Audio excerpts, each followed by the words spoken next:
Hey everybody, it's Master Gallengeist here, bringing you my review for The Amazing Spider-Man issue 38. Really cool looking cover there. I just love how ominous Repo is, and how Spidey's on the back foot. At least when we left him in last issue, and how he's able to kind of get out of this one. So we also got the little teaser, Gang Wars coming. That little one-shot will be popping up shortly, and I will be getting that and reviewing that. And I actually really enjoyed this issue. It actually did a nice conclusion and kind of introduced a new kind of player with this Repo Demon, and I liked how we got the reveal of who it is, and hopefully we kind of see more of them as a villain in the future. And that's kind of a feat to do, to like tie Rec-Rap to this kind of stuff and to actually have a pretty good payoff of what's kind of going on here. They balance, like, you have to have Rec-Rap be kind of annoying in one, and then it's more balanced in this as we deal with the insanity that's going on. And we open up and we see that Spidey's pretty much commenting on what's kind of going on. Yes, that's my hand, and yes, it's sticking out of Repo, Madeline Pryor's personal demon collector. And yes, that's the rest of me, currently inside the mouth of said demon hunter. I'm not super proud of it. Wait, are things getting tighter in here? Much, much tighter? I wondered where the demons went when Repo swallowed them, as we then see him shrinking down to his more human form, and that squeezes Peter further down. And now he knows. I really like this is able. I just love the art of how Spidey looks and how he's being shown thrown down, as he also says yay as he goes down further into the gullet of this thing. And then we see that it is not the demons that are torturing Rec-Rap, but Rec-Rap torturing the demons, pretty much. That he has gotten to episode 129 of his story times. Spider-Man asked for my help, and I say, sure, buddy, I would love to help.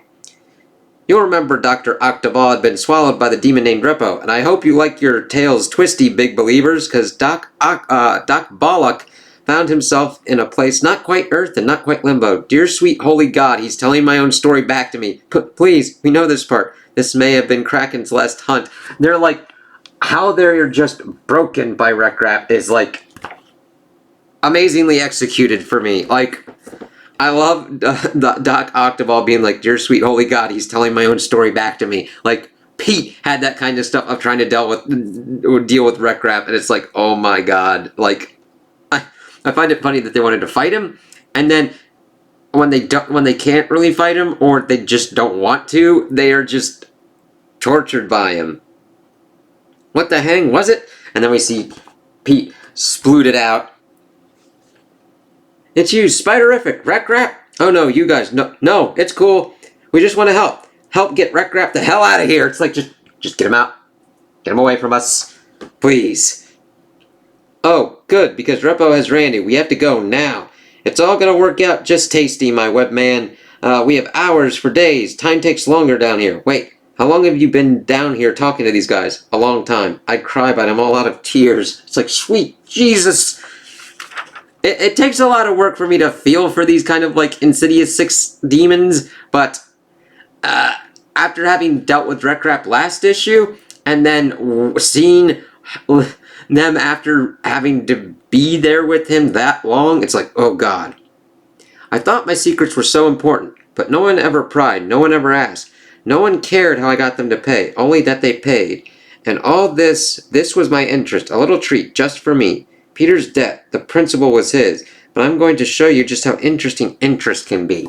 As we see Repo going after Randy to collect his interest. It's like, what the fuck is up with you, man? And then we get a pretty kind of cool thing on how this is layered out. We get pretty much what's going on timeline-wise inside Repo as they're trying to escape, and the time differential on Earth. So we're day 2, elapsed Earth time 10 seconds. And then we see that Rec-Rap, Pete's like, what's this? I packed us a bevy of delicious spider snacks for the incredible journey ahead. You eat giant flies, right? I do not. Yeah, me neither. Yuck. Hop in the Rec-Rapapult.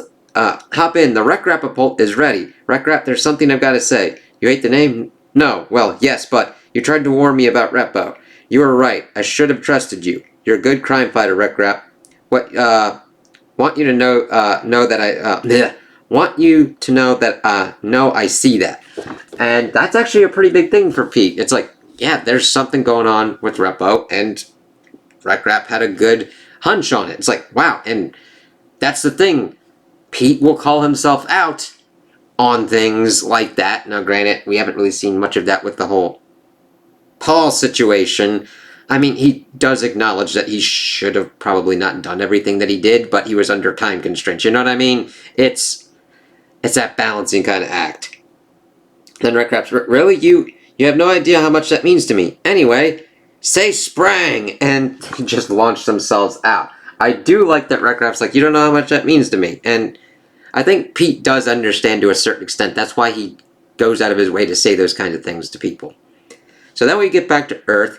I don't know how many times I did this in my old life. A lot, I think. Then we get day 4. Elapsed Earth time 30 seconds. Getting out is a little harder than getting in. When in doubt, follow the esophageal tube. Yes, Rekrap. Why is it so hard to remember? Something took my soul, maybe, and replaced that horrible vastness with a path to limbo. Which is interesting to explain. That kind of makes sense. You take someone's soul out and instead institute kind of like a bridge thing to limbo, which demon magic, all that kind of, as long as the system works, it's like, that makes sense. Day 5, elapsed Earth time 40 seconds. Kawachunga, baby, choo-choo. I think this is made out of meat. Correct. Like, when the train thing says, it's like, yes, I'm made out of meat. It's like, oh, Jesus. There's a lot of freaky shit inside of this Repo demon. I'm an echo of myself, but I remember the violence. Day 6, elapsed Earth time 50 seconds. We found ourselves right in the middle of a gall darn tickle fight. Hee. They are trying to eat us, Rekrap. Run. Just seeing Pete try to deal with this. He balances it well here because he's not completely dismissing Rekrap, but he's like, that's not what's happening. Please, let's move on. I'm sorry, this is all I have left, as he's pretty much going for Randy. Day 7, elapsed Earth time 1 minute. Is it me, or were those giant flies cooked to perfection? I don't want to talk about it. Wait, I think I see something.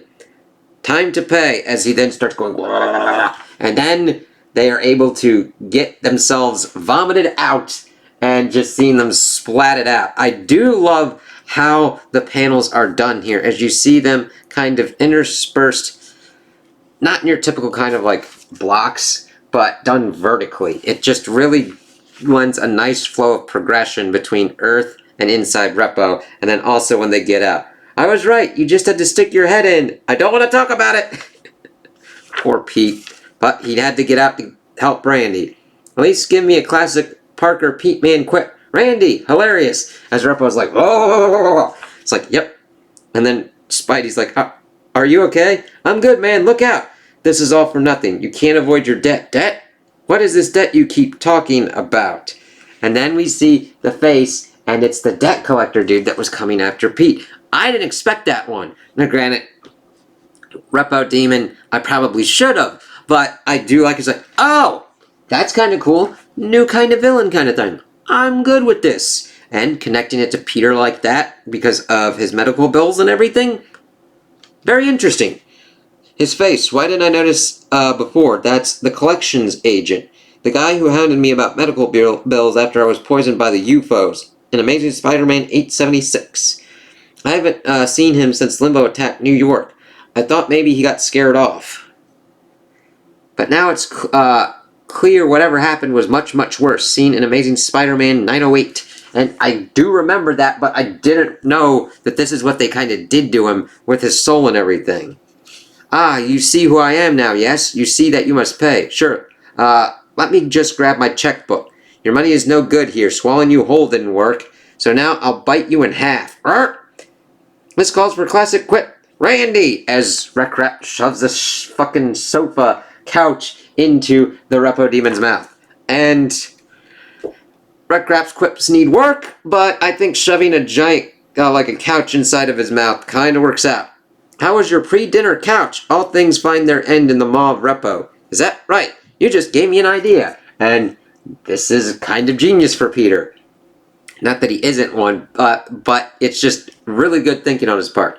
If this guy wants to collect something, he can collect himself, as he then webs his head to pretty much a dresser, like a little nightstand and then throws it into his own maw, and then we see it go, and it's like, that works. I really like him being able to do that. What happened to Repo? Where did he go? For the answer, tune in to the next episode of Rec Rap Storytime, and I know what happened, you buffoon. And it's like, yes, Madeline, welcome to what we have been dealing with. And Repo is being punished for his extracurricular activities. Activities that would not have come to light if not for you. Yes, Rec Rap accidentally stumbled upon something, and Madeline would not have probably been much the wiser, and probably wouldn't have dug into it as much as anybody else would have. It's like, there you go. All in the work of a day or maybe 12, as the saying goes. Regardless, the Queen of Limbo always pays her debts. So if you're done blathering, let's get this over with. It's like, oh God, what does he fucking want? And then we see that they essentially do a hero's welcome for him on top of the Insidious 6 as a kind of parade. And it's just like, interesting. A good old-fashioned hero's welcome. Yeah, things worked out pretty good for old Rec Rap. I only wish I could tell you the future is as bright for the original web scallion Parker Peatman. Tune in directly after this episode of Rec Rap Storytime Adventure. In a tale I call There's a Gang War a Cookin' and it requires a more somber tone. Rec Rap, I kind of love the self-awareness there, and then we shift on to dealing with the gang war and everything kind of setting up for it. And I kind of like that. Now, granted, I like the silliness that we were able to get out of Rec Rap stuff. I think if you were turned off by Rec Rap in like previous issues, this one kind of balances it a little bit more in his kind of thing, in his portion, than what could have been done. We were setting up how annoying Rec Rap could be to begin with, and then we kind of dealt with this situation with the Repo Demon. Now, we're at Gracie Mansion, and we see that Randy is talking with Luke Cage. Talking about, how am I feeling? This is the second time this month I've almost been killed by something only a superhero had a chance of stopping. So I guess I'm feeling like Fisk's Law is a threat to public safety and we need it off the books now. Yeah, if Spider-Man wasn't there, he'd have been fucked. But granted, he was also pretty much in that situation because of his connection to Parker, so the whole circle kind of thing. Cage is like, I know you're doing everything you can, getting the message out, making noise, but no one sees this as a pressing issue. We're stalled out. Unless you can somehow turn up the volume. This is what I do, Mayor Cage. Just watch me. Fisk's Law was written by a criminal, and it does nothing but protect criminals. This affects every law-abiding citizen in New York. Stupid kid, gonna mess up a good thing, Hammerhead's talking about as he's getting buzzed. It's like, alright, Randy, let's see how this kind of works out for you. How do we do, Jake? Lady Yulan's grunts are either real vampires, or they just really, really hate holy water. And I'm gonna go with vampires. Fantastic. Send Father O'Neill home with a nice donation and drop the masks we pulled off of Mr. Negative's goons. You got it, boss. Gonna be a big day tomorrow. As we then shift over to a more kind of traditional panel, as we see Hammerhead pretty much trying to engineer the situation to his liking. Mr. Negative moved on me. I'm hitting him back. This isn't a discussion. Yeah, I heard that was him. He's more bloodthirsty than you, if that's possible. Thing is, only I got the resources to keep him in line. Let me handle this. I don't know if I like being dependent on you. You got nothing to worry about, as long as nothing happens to me. So you say. What makes you think the owl will listen to you? Because I got the muscle, I got the families, and I've got Count frickin' Nefaria and Silvermane backing me. I'll stand down for now, but let Mariah know if you weren't protecting her, I'd burn the city down to find whoever hit Red Hook. I keep my seat. I have the power to make you... I have the power to make you whole. Madam Mass territory is up for grabs, and we'll be cutting up Tombstone's piece of Harlem before you know it. That's what I'm trying to tell you. If Harlem is up for grabs, nobody's told Lincoln's daughter. And it's like, okay. And then we see shifting over Tombstone and his daughter. The Harlem Hospital Center. Had to hit Mariah's crew to back her off of 128, but I think she's got the hit. Diamondback is making noise, too. I think he's waiting to see if we show weakness. But that's not going to happen, Dad. I promise. Anyone tries to take something you fought for, I'll break them in half. And we see what kind of happens when kind of push comes to shove with Janice. She's pretty much doing and taking over her father's empire. Do you really think that's what he wants? That he wanted any of this for you? You care now? I thought you were busy getting the super cops back on the streets. I'm busy trying to bring some balance back to the city so we don't get a repeat of what happened at our Or, yeah, I can't bring myself to say it either. Don't know what I was thinking. Goodbye, Randy. So, that wedding seems to be completely and utterly fucked right now and probably for a while. It's kind of sad to see it happen like this as she flies off to kind of deal with everything, and Randy trying to check in on her and all that. Then we go to the seat of power with Silvermane and Captain Faria. They pretty much just lay out kind of what's going on. The crime bosses in New York City balance on the precipice of a gang war, and they believe Hammerhead's the only one who can prevent it. He's been a loyal soldier. There's no need for niceties here. He's been a loyal pawn. He's made us the de facto leaders of every crime organization in New York City, i.e., levels upon levels kind of thing. Our hand lies around the neck of every one of our adversaries. Hammerhead will keep them teetering on the brink while we decide whose neck we wish to squeeze. Huh? And then Silvermane's body goes nuts, and he pretty much takes out Count Nefaria. He's like, I'm not doing this! I can't stop! Punches him, and then pretty much cracks him down on the floor, which, there's a crack there, so I'm thinking his neck might be snapped, potentially, and then Silvermane rips his own fucking head off. It's like, damn! About this gang war. I think it sounds kind of fun. And we see someone, kind of in red kind of shadows, but we don't exactly know who it is. That red kind of links up. Now, I don't think it's the Cap villain, Asmodee, the emissary kind of, like Asmodee, the Chaos kind of entity, could be kind of Carnage or whatnot. I don't know. I don't know exactly what's happening with Carnage right now. I know there's a lot of weird shit, so we'll have to see what's going on. But Silvermane knows them, so we'll have to see how that kind of links up. Let's see here. Then we get some kind of teases for the Resurrection of Magneto, fan pages, tease for Avengers Twilight, which I am going to review.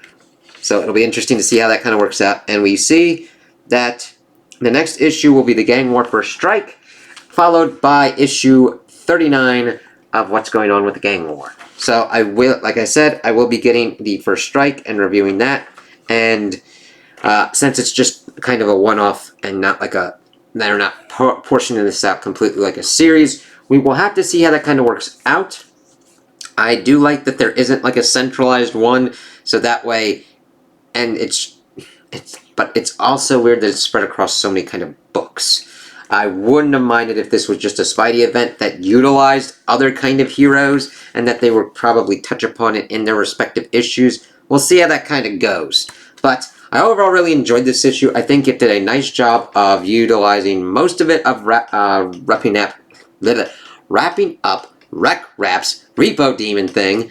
Did not try to do that, but that's why the tongue twister was coming in. And learning that it was the debt collection person. So I hope that kind of pops up at other kind of points, because I think that is an interesting kind of new villain to have that could throw some spanners in the works. And it's of course nice to have a kind of supernatural villain for Spidey's rogue galleries, and I'm like, oh damn. And then of course we got Wreck Rap and his weirdness that we'd have to deal with.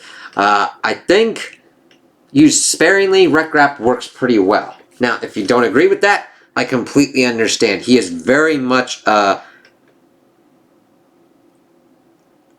love or hate kind of one. I don't love him.